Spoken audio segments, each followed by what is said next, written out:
Hi, I'm Julie here at Green Acres Nursery and Supply, and today's topic is Seeds 101, how to pick them and how to plant them. The first step is to realize that even though I'm going to be focusing on vegetables as an example, it works for almost any annual or bulb that you want to plant by seed.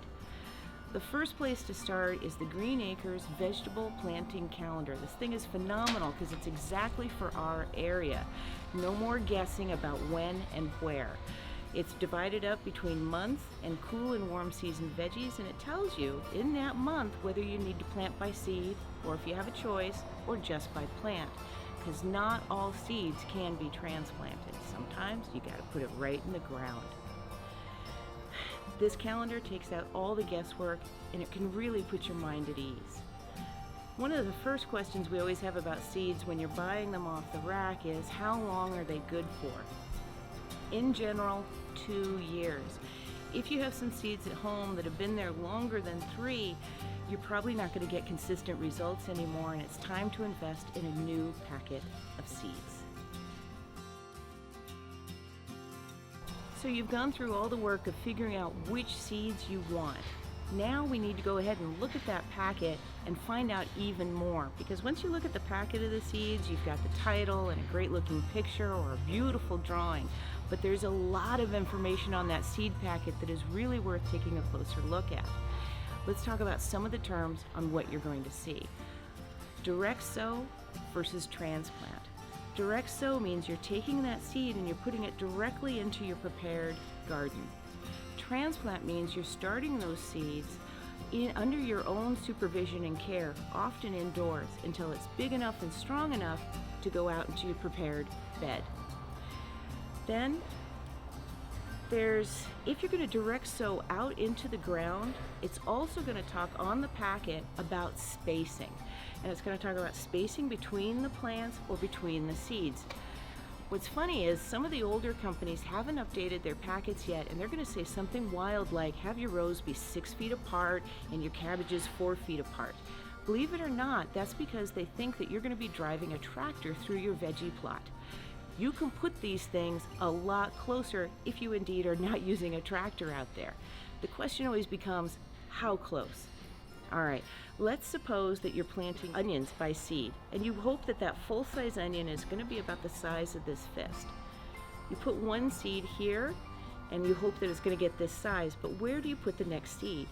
If you put the next seed right here, that onion is actually going to touch the next one, and when they touch, you get rot, diseases, and insects. So we need it further apart than that. So one seed here, full size. Make sure that there's going to be space between them so that they don't touch. If they're too close, there's also too much competition and you're never going to get full size. They're going to become much smaller. So far enough apart that full size never touches. More terms that are on the packet: heirloom, hybrid, non-GMO, and organic. If it says heirloom, those are the ones that you're going to be able to save the seeds from this year's crop and plant them next year to get the exact same plant.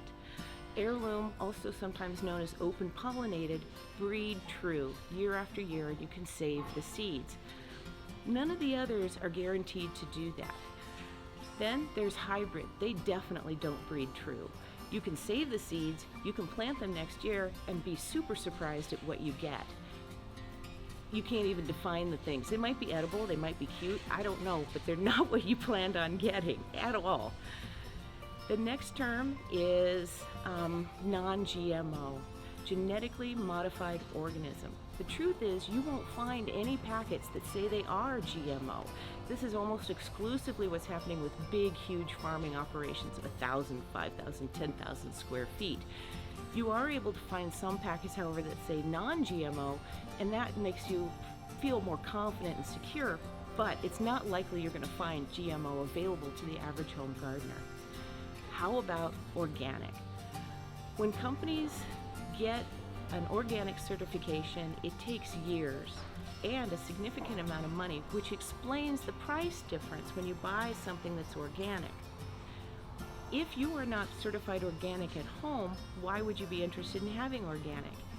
It's a philosophy and a trust that how they are developing their products is with the least toxic methods possible, so that you can bring that into your home and continue that when you garden in your garden. Then I've got a few more terms for you. They're going to talk about timelines. The first timeline is how long it takes to germinate. The second timeline is how long it takes to become mature. The third timeline is how long it takes to harvest. None of those are the same. You need a mature plant before you start getting fruits or veggies or flowers off of it. Some things, when you look at the packet, it's going to say a long time, maybe 3 months sometimes. Other things are going to be super quick. So if you're a little bit short on patience, you need something to keep you involved and happy, choose some radishes and green onions, something that's going to happen real fast while you wait for those guys that are longer and slower about it. So you went ahead and you used the vegetable planting calendar, or you found some flower seeds, and you're all set to go. What do we got to do now? So you've got the one of the three, which is the seeds. Now all you need is soil and containers.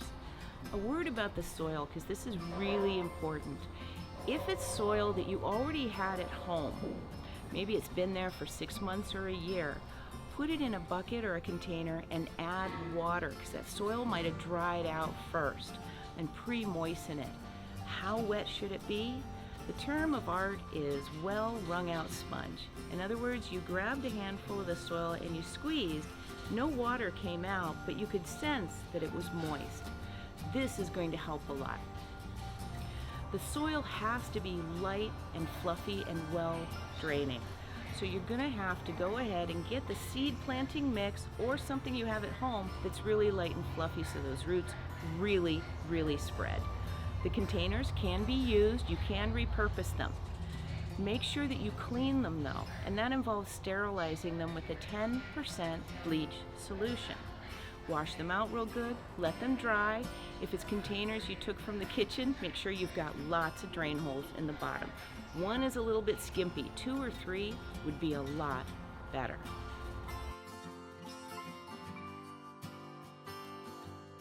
You've done everything right up till now. There's a few steps that are really going to help with success. Remember, the name of the game is light and fluffy. So when you put your soil into your containers, do not cram it in there, because then the soil isn't light and fluffy anymore. You're going to put it in and just tap it down a little bit.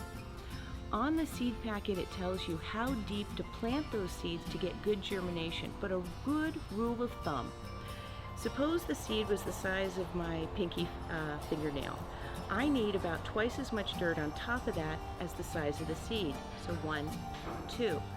Sometimes you have carrot seeds or radish seeds and they're about this big. Go ahead and put that on top of the soil, pick up some more planting mix or compost or your seed starting mix, and actually just sprinkle it on. You can put it way too deep by accident. So the smaller it is, the more it might make sense to put the seed on top and add some soil.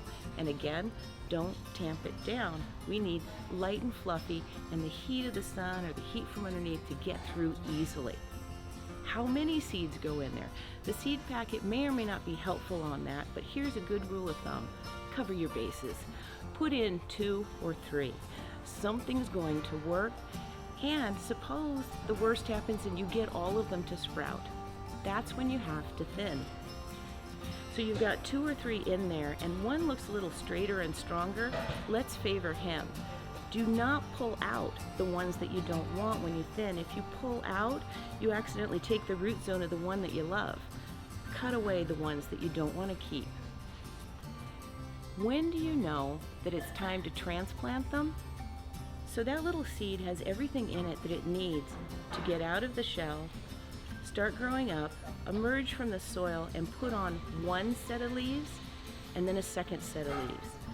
Technically, when it's reached the second set of leaf stage, it's possible to transplant it. However, it still could be really small and spindly, and waiting another week or 2 could really pay off. While we're talking about keeping that soil light and fluffy, let's talk about how you water those little seedlings. Gently. If you put the water in too hard and too fast, what happens to that light and fluffy soil? It gets compressed. and we need to keep it light and fluffy. Also, if you put the water in too hard and too fast, that little seed's going to be dislodged, and one day you notice all the seeds are on top. When it's really tender, I'll just put some water in my hands and gently drop it in. Or if you have a really nice little watering can with very gentle shower, that's okay too. Just don't push and be patient. If the packet says you should see germination in 7 days and you don't see it in 14, put some more seeds down and let's try again. If you like the information that we had here for you today on Seeds 101, let us know. If you'd like to see some other topics, let us know that too. Feel free to come and see us at our stores, and we're always available for you at idiggreenacres.com.